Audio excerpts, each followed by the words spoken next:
Léocadie Evakissé. Bonjour. Bonjour, Daisy.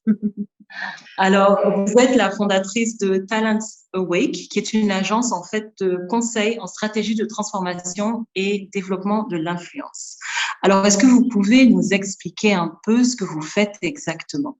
Oui, alors je suis exécutive coach et aussi animatrice. Donc en fait, concrètement, ce que je fais, c'est accompagner les talents et le développement des compétences des leaders et des décideurs dans des contextes en transformation, aussi bien en Europe qu'en Afrique.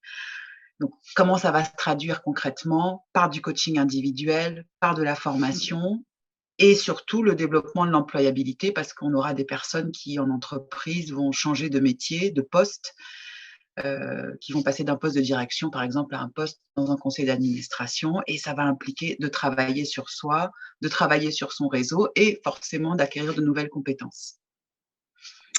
Alors, Léocadie, dites-nous un peu. Je sais que vous prônez énormément le leadership au féminin. Est-ce que vous pouvez nous expliquer, vous, qu'est-ce que le leadership au féminin? Quelle est votre définition à vous? Parce que on en a des tonnes là. Quand on tape sur Google leadership au féminin, Oui, on dit que c'est un buzzword. oui, bah oui, on pourrait se dire que c'est un peu comme la hotte du Père Noël où on se dit il y a plein de cadeaux dedans et on va choisir ce qu'on veut. Alors, Exactement.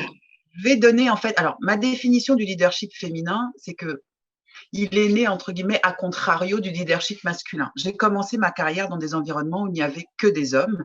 J'ai travaillé dans des conseils d'administration, des comités exécutifs où il n'y avait que des hommes. Et en général, quand j'arrivais, ils me regardaient en se disant, est-ce que franchement, elle a la compétence pour? Et en fait, ça a été très instructif parce que ça m'a permis de comprendre les modes de fonctionnement, la relation à l'ambition, la relation au pouvoir.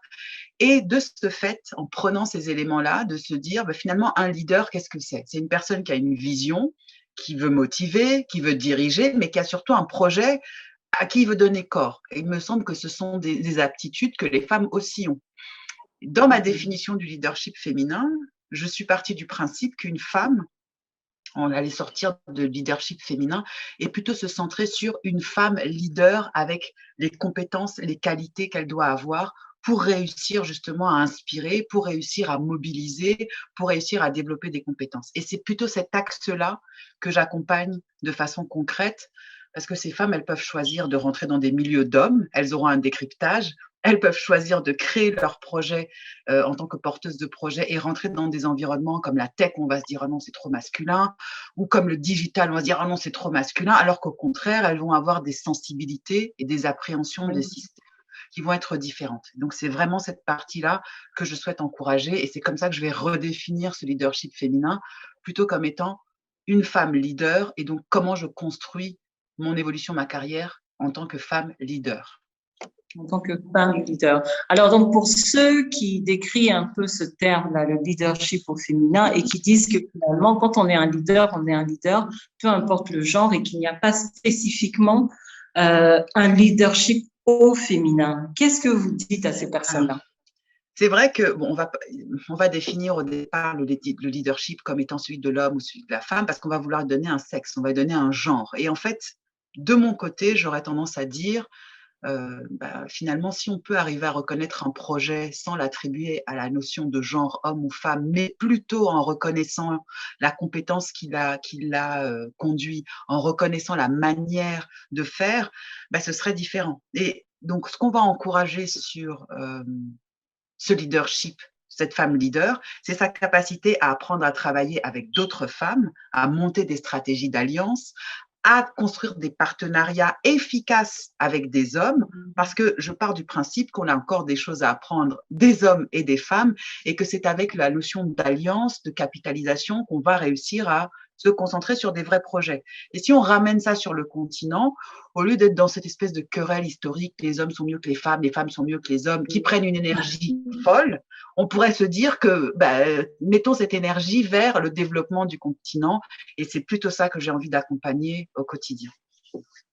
Alors, à votre avis, comment est-ce qu'on peut aider la prochaine génération, nos sœurs, nos petites sœurs, nos filles, comment est-ce qu'on peut les aider à devenir des femmes leaders de demain finalement? Alors moi, j'ai une fille de 16 ans, donc c'est vrai que c'est une question qui m'a obsédée depuis le moment où j'ai été enceinte et que j'ai su que c'était une fille. Je me dis, il y avait une part de responsabilité importante justement, et je pense que on peut les aider à travers des choses qu'on sait faire très facilement, c'est-à-dire transmettre, c'est-à-dire éduquer, c'est-à-dire parler, et avec une forme de communication, et aussi en posant des exemples très concrets pour elles. Donc, comment ça va se traduire sur le terrain? Moi, j'interviens au niveau d'écoles aujourd'hui, que ce soit des écoles de ressources humaines ou des écoles de management. Et l'idée à chaque fois, c'est d'aller un peu pousser chacune des jeunes femmes ou des jeunes filles que j'ai en face de moi en leur disant finalement, le talent n'a pas de sexe, hein.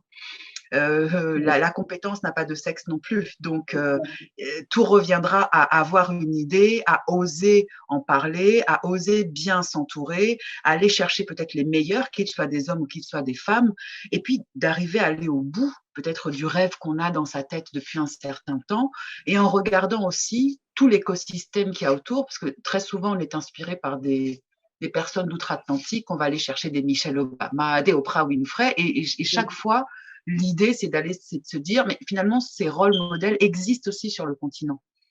Alors, elles sont peut-être Bien pas sûr. visibles, elles sont peut-être pas accessibles, il n'empêche qu'elles existent. Donc là, l'idée aujourd'hui, c'est d'arriver à remettre ces femmes en lumière, et qu'elles arrivent aussi à communiquer avec ces jeunes femmes en leur disant que finalement, elles ont choisi la voie du business ou la voie de la politique ou la voie de l'entreprise, mais les voies existent.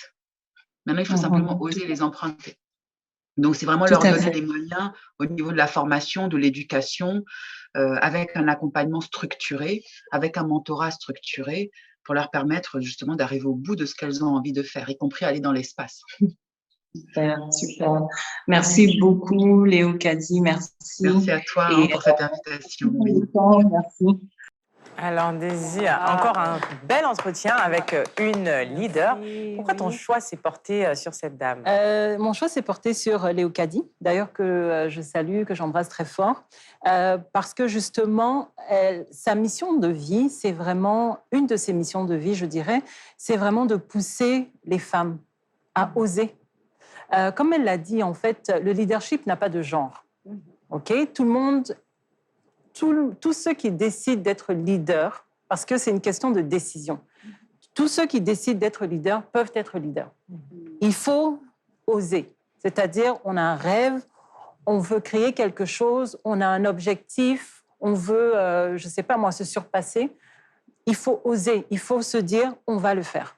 Puis ensuite, il faut pouvoir s'entourer des bonnes personnes.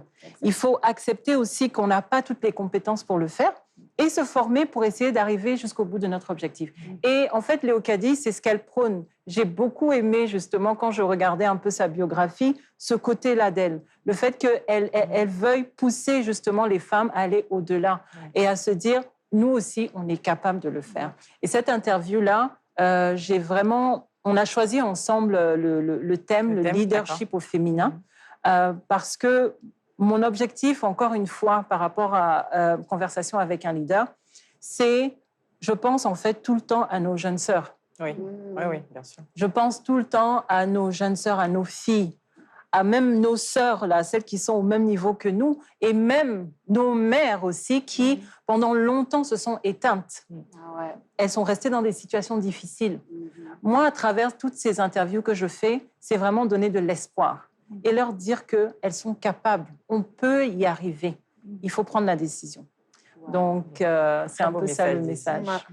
Très bon message. Moi, je te félicite, Daisy, parce que c'est des conversations qu'on doit avoir. Et ce qui m'a beaucoup frappée, c'est dans l'interview, c'est quand elle a dit, oui, des fois, on va chercher des modèles très loin, des Oprah Winfrey, etc., des Michelle Obama, des modèles que j'adore, hein. Ce sont des modèles, mais qu'on oublie malheureusement qu'il y en a à côté. Et moi, je me suis donné comme mission personnellement maintenant de repérer toutes ces femmes au Sénégal de qui je peux m'inspirer, les Mariam Abba, les Awa Cham, les Aline Sitoé Diatta. Pourquoi? Parce qu'elles sont proches de nous, donc il n'y a pas de raison qu'on n'ait pas de modèle, qu'on ne s'inspire pas d'elles et que nous, on n'essaie pas aussi d'en inspirer d'autres plus tard. Donc voilà, bravo. Merci Daisy pour cette chronique. Merci les filles.